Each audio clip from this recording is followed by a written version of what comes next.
हायकोर्टानं तशा आदेश दिलेले आहेत की विक्रांत घोटाळ्यातील आरोपींनी EOW किंवा पोलिसांसमोर चौकशीसाठी हजर राहावं. त्यानुसार ते गेले असते. आता हा पोलीस तपासाचा भाग आहे आणि पोलीस तपास करतात. EOW म्हणजे आर्थिक गुन्हे विभाग जो आपला आहे तो सक्षम आहे आणि माझ्या माहितीप्रमाणे ईडी किंवा आमचे अधिकारी हे अशा प्रकारच्या तपासामध्ये अधिक सक्षम आहे. त्याच्यामुळे पोलीस तपास करतील आणि नक्कीच विक्रांत घोटाळा त्यातले पैसे हे कसे जमा झाले, त्या पैशाचं पुढे काय झाले, राजभवनात जाणाऱ्या पैशाला मध्ये कुठे पाय फुटले, ते कोणाच्या खात्यामध्ये गेले, किती कोटी गोळा केले, हे सगळं आता हळूहळू बाहेर येईल. पण हा पोलीस तपासाचा भाग असल्यामुळे मी यापुढे याच्यावर बोलणार नाही. भाजपकडनं शरद पवार यांच्यावरती गुन्हा दाखल करावा असं म्हटलं जातं आहे. जे जेम्स लेनचं पुस्तक होतं या बाबतीत शरद पवार यांच्यावरती गुन्हा दाखल. भारतीय जनता पक्षाच्या म्हणण्यावरती महाराष्ट्र चाललेलं नाही. कायद्याचं राज्य आहे आणि कायद्यानुसारच चालेल.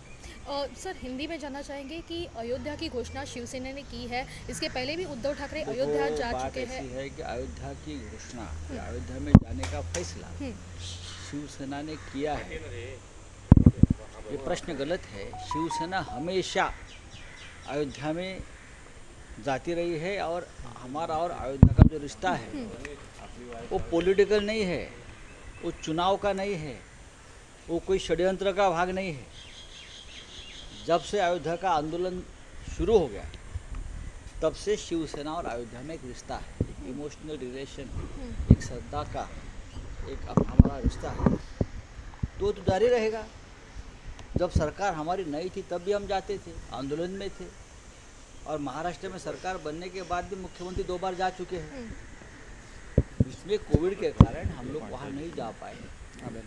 तो रामलल्ला का दर्शन करना हमारा कर्तव्य है. वहाँ और भी कुछ हमने काम निकाले हैं, खास करके यात्री निवास का काम है. मुख्यमंत्री ने घोषणा की थी उस वक्त, उस बारे में अगर हम कुछ कर सकते हैं तो उस बारे में हम जाकर वहाँ सोच लेंगे. बहुत से काम है वहाँ. अयोध्या प्रभु श्री राम का आशीर्वाद हमेशा शिवसेना को मिला है और इसलिए कि हमारा मन साफ है.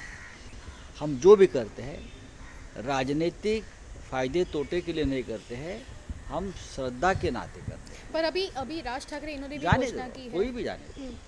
प्रभु श्री राम के चरणों में किसी को जाना है खुले मन से, साफ मन से तो जाना चाहिए. अगर आप राजनीतिक भाव से चले गए तो रामलल्ला मदद नहीं करता. संभाजीनगर जैसे सेंसिटिव एरिया में राज ठाकरे ने रैली का आयोजन किया है. जाने दो. सरकार के लिए इसको कहा सरकार को कोई चुनौती नहीं है, ना शिवसेना को चुनौती है. मराठवाड़ा की जनता, खास करके संभाजीनगर की जनता है जो है, हमेशा शिवसेना को समर्थन देते आई है. बाला साहब ठाकरे जी को अपना नेता मानते आई है. तो अगर किसी को वहाँ सभा लेना है, क्या करना है, तो उनकी मर्जी है. इस देश में लोकतंत्र है और लोकतंत्र में कोई भी किसी भी एरिया में जाकर सभा कर सकता है. पर जहाँ जहाँ बाला साहब ठाकरे इन्होंने सभा ली थी वहीं पर जाकर ये गलत प्रश्न है आपका. ऐसा नहीं है. ऐसा नहीं है. कोई अगर बाला साहब की कॉपी करना चाहता है तो तुम क्या कर सकते हो. उद्धव ठाकरे साहब ने तो मराठवाड़ा में इतनी सभाएं ली है क्योंकि हमको जनता का समर्थन है. हमको दिखावा नहीं करना पड़ता है, हम करते हैं. अगर कोई किसी के स्पॉन्सरशिप से राजनीति करता है तो उनको करने दीजिए. शिवसेना अपनी ताकत पर, अपने बलबूते पर देश की और महाराष्ट्र की राजनीति हमेशा करते आई है और करती रहेगी. कुठेही सभा घेतल्या, या देशात लोकशाही आहे, सभा घ्यायला बंदी नाही आहे कुठेच. त्याच्यामुळे कोणाला कुठे सभा घ्यायची असते त्यांनी घ्यायला पाहिजे, घ्या ना.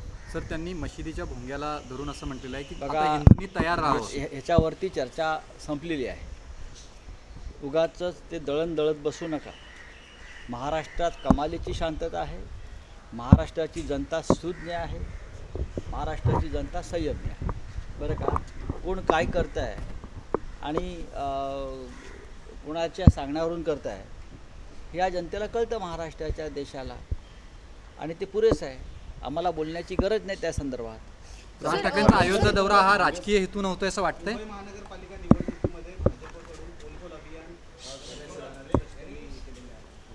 आता असं आहे की जे स्वतःच उघडे नागडे झालेले आहेत त्यांच्याकडून पोलखोलची अपेक्षा काय करताय तुम्ही? सोडून द्या, चला.